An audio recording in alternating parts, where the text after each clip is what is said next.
Alright everybody, let's just get right into the video. Today's episode is going to focus right around Reactive Rift, which is the finale to Chapter 2, so I don't think we should waste any time. Let's go for it. As the 10th stage and finale to Chapter 2, Reactive Rift had a lot of criteria that it had to fulfill in order to be successful. The existence of such a stage had to make sense. It had to be made in a sort of gauntlet in the sense where it should test the player on everything that they've learned up to this point. It also had to take the pieces of the story and put them all together to set it forward in a new direction for Chapter 3. Reactive Rift is best described as a jack-of-all-trades map where, although it doesn't excel at anything, it has done everything good to an extent. And I'm going to talk about why that is. The map is based around the 6 colors of the rainbow plus a sort of intermission room with an outside section in mind.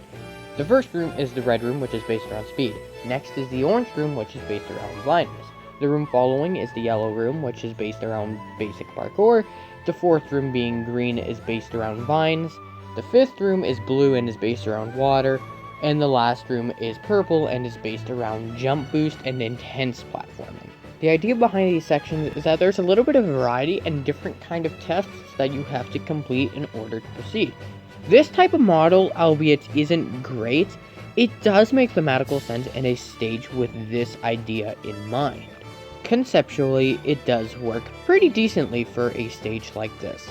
It isn't perfect, but it is still a good choice to model after.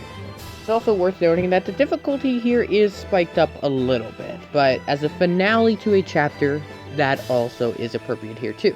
I would not say the difficulty is perfect, but it is somewhere along the lines of where it should be, so I don't have too much to complain about that. This map isn't something that you could easily S-rank on your first attempt. It might take 2 attempts, maybe 3, before you can actually start getting high ranks.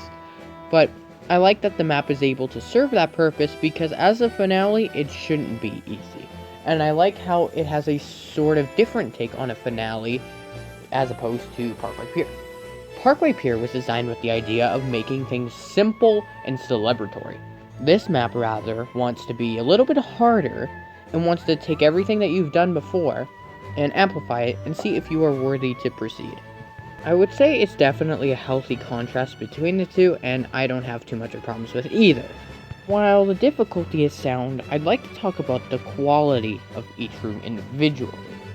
The first room, being the red room, speed room, as I mentioned before, is a pretty well designed area. You won't be in there for more than about 12 seconds, but it feels natural to go through there as fast as you do. The blindness room can be exploited, but if you don't exploit it, it's a little bit tedious and frankly a little bit annoying to navigate through, but still isn't anything too horrible. The yellow room just feels a little bit bland and there's no mechanic to it, which theoretically would feel nice because it's a break from all the mechanical stuff. It just feels like a room without a good coat of paint.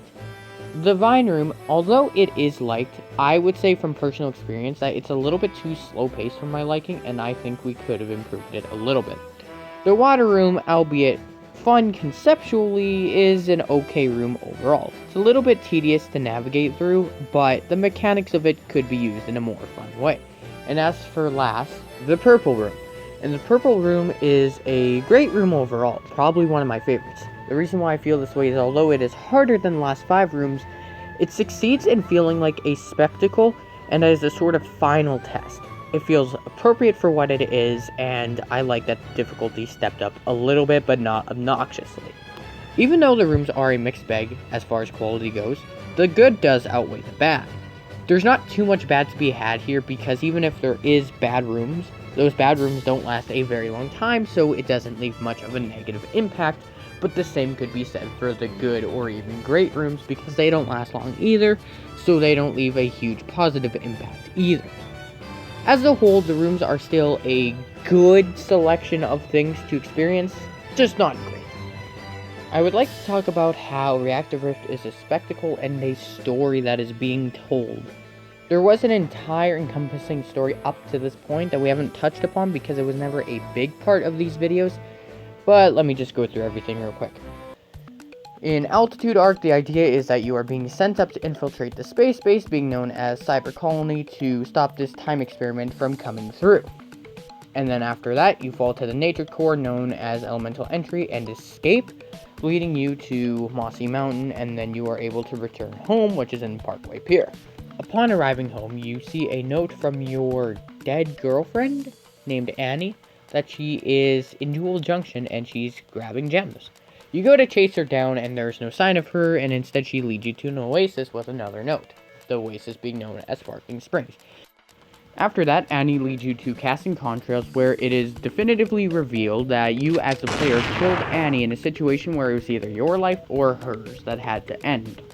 Throughout your time escaping Casting Contrails and entering a Title Trove, it is revealed in Title that your name is actually Prime 4, and your past isn't what you thought it was. Having many questions, you follow her up to Reactive Rift, and that leads you to where you are now. This room represents the answer of everything that you've been through up to this point concerning Annie. Throughout Chapter 2, you were dicked around for most of it.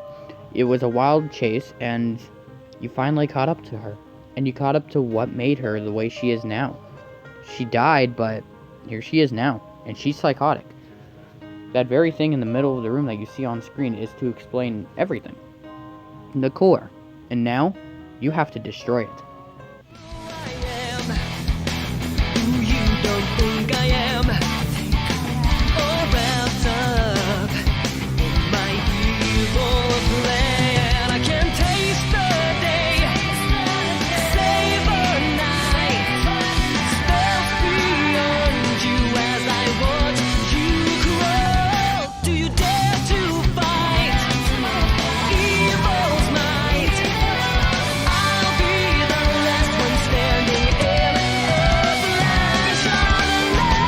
And with her parting words before she passes away for good, she thanks you for freeing her.